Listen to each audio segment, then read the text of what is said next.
अगर कांग्रेस की सरकार आई तो अनुसूचित जाति, जनजाति और पिछड़ी जाति के आरक्षण को ये लोग मुसलमानों को दे देंगे। बाबा साहब भीमराव अंबेडकर ने कहा था धर्म के आधार पर भारत के अंदर आरक्षण नहीं हो सकता। संपत्ति का सर्वे करवाने के बाद यह उस पे एक वरासत टैक्स लगाएंगे। वरासत टैक्स का मतलब आप जान रहे हैं, आपके बाप दादों ने, आपके ग्रैंडफादर ने, आपके फादर ने जो संपत्ति अर्जित करके आपको विरासत के रूप में दी है, इसमें से आधी संपत्ति ये कांग्रेस और समाजवादी पार्टी के लोग ले लेंगे। ये विरासत टैक्स कुछ और नहीं, ये औरंगजेब का जजिया कर है, जजिया कर।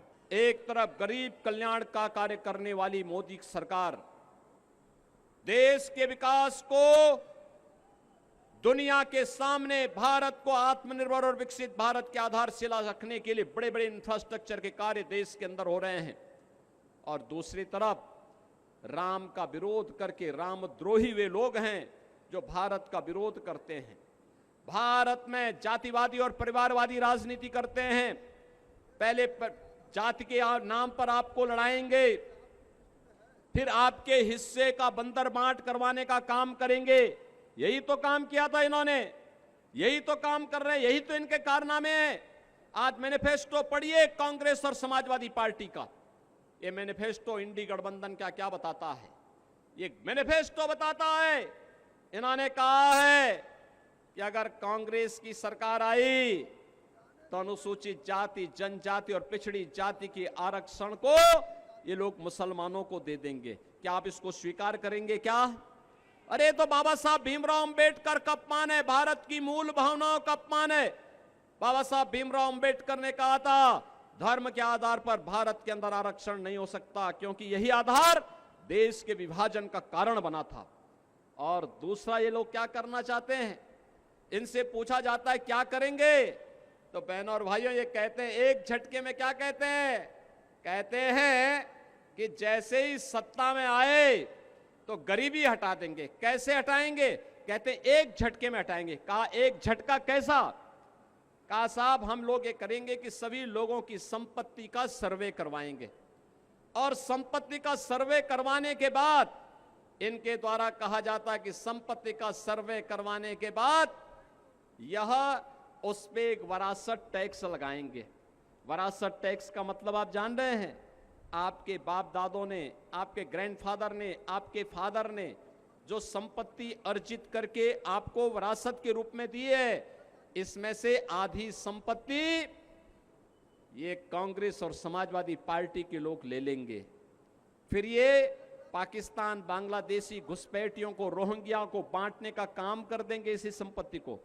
क्या अपनी संपत्ति में आप क्या इनको बंदर बांट करने देंगे? क्या आपके बाप दादों की खून और पसीने की कमाई में क्या ये लूट मचाएंगे? क्या इनको सेंधमारी करने की छूट देंगे क्या?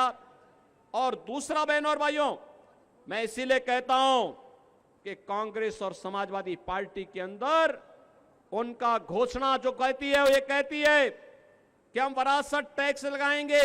ये वरासत टैक्स कुछ और नहीं, ये औरंगजेब का जजिया कर है, जजिया कर। क्या जजिया कर देंगे?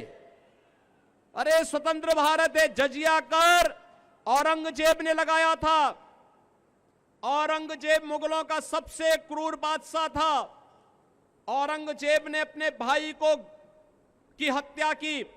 औरंगजेब ने अपने बाप शाहजहां को कैद कर दिया था, और शाहजहां ने अपनी जीवनी में लिखा है कि ऐसा कमबख्त पुत्र किसी को प्राप्त न हो।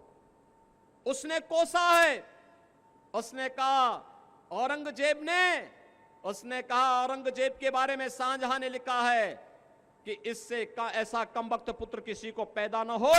और कोसते हुए औरंगजेब ने कहा था कि तुमसे अच्छे तो ये हिंदू हैं जो जीते जी अपने बड़े बुजुर्गों का सम्मान करते हैं और मरने के बाद भी अपने परिवार, अपने पूर्वजों को श्राद्ध और तर्पण के माध्यम से जल देने का काम करते हैं। लेकिन दुष्ट औरंगजेब, तुमने तो मुझे एक एक बूंद पानी के लिए तरसाया है।